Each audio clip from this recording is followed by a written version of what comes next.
Halo, assalamualaikum teman-teman semuanya. Kembali lagi bersama saya Sri Maharani di video kali ini, karena kemarin kita sudah membahas tentang sejarah kurikulum yang ada di Indonesia, dan pada video kali ini saya akan membahas tentang pengembangan kurikulum 2013 dan kurikulum merdeka.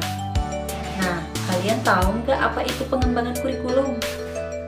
Pengembangan kurikulum adalah proses perencanaan, pelaksanaan, dan evaluasi kurikulum untuk meningkatkan kualitas pendidikan.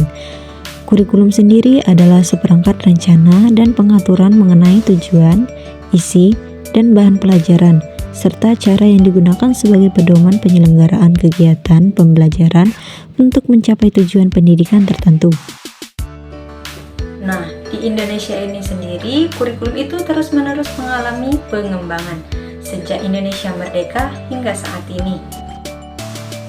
Perubahan dari kurikulum 2013, revisi ke kurikulum merdeka, didasarkan pada keputusan Menteri Pendidikan, Kebudayaan, Riset dan Teknologi Republik Indonesia tertanggal 10 Februari 2022 tentang pedoman penerapan kurikulum dalam rangka pemulihan pembelajaran, yang dimana ada beberapa poin yang berbunyi. Yang pertama yaitu dalam rangka pemulihan ketertinggalan pembelajaran atau learning loss yang terjadi dalam kondisi khusus. Lalu yang kedua, pelaksanaan kurikulum merdeka diberlakukan secara bertahap, dan yang terakhir itu kurikulum merdeka mulai berlaku pada tahun ajaran tahun 2022 dan tahun 2023. Kurikulum 2013 telah diterapkan mulai dari tahun ajaran 2013-2014. Lalu, karena adanya pandemi COVID-19 yang membawa perubahan besar di banyak sektor, khususnya di bidang pendidikan, Kementerian Pendidikan dan Kebudayaan Republik Indonesia mencanangkan kebijakan berupa Merdeka Belajar sebagai solusi terhadap ketertinggalan pendidikan di Indonesia. Maka sejak itu muncullah kurikulum baru, yaitu kurikulum merdeka. Kurikulum merdeka memberikan keleluasaan kepada pendidik untuk menciptakan pembelajaran berkualitas yang sesuai dengan kebutuhan dan lingkungan belajar peserta didik. Kurikulum merdeka ini diterapkan dengan tujuan untuk melatih kemerdekaan dalam berpikir peserta didik dan mencetak generasi bangsa yang beriman, produktif, kreatif, inovatif, dan mampu berkontribusi bagi kehidupan masyarakat, berbangsa dan negara maupun peradaban dunia. Nah, jadi perubahan dari kurikulum 2013 ke kurikulum merdeka didasarkan pada keputusan Kemendikbudristek sebagai solusi terhadap ketertinggalannya pendidikan di Indonesia karena adanya pandemi COVID-19. Adapun perbedaan kurikulum 2013 dan kurikulum merdeka. Yang pertama yaitu pendekatan pembelajaran. Kurikulum 2013 mengadopsi pendekatan tematik yang mengintegrasikan berbagai mata pelajaran. Sementara kurikulum merdeka lebih menekankan pada fleksibilitas dan kebebasan dalam penyusunan kurikulum di tingkat sekolah. Yang kedua yaitu pengembangan kurikulum. Kurikulum 2013 memiliki struktur kurikulum yang lebih terpusat dan terstandarisasi, sementara kurikulum merdeka memberikan otonomi yang lebih besar kepada sekolah dalam pengembangan kurikulum sesuai dengan konteks lokal mereka. Dan ada pula persamaan kurikulum 2013 dan kurikulum merdeka. Yang pertama yaitu orientasi pada pembelajaran aktif. Baik kurikulum 2013 maupun kurikulum merdeka menekankan pada peran aktif siswa dalam proses pembelajaran.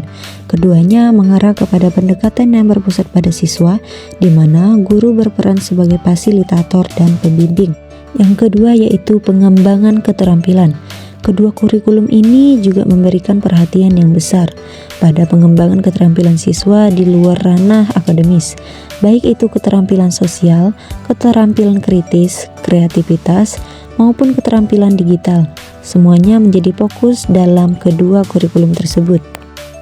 Nah, Indonesia itu kan telah mengalami pergantian kurikulum berkali-kali, dan kurikulum yang terbaru pada saat ini yaitu adalah kurikulum merdeka yang diluncurkan pada tahun 2022 untuk menggantikan kurikulum 2013 atau yang sering disebut dengan K13.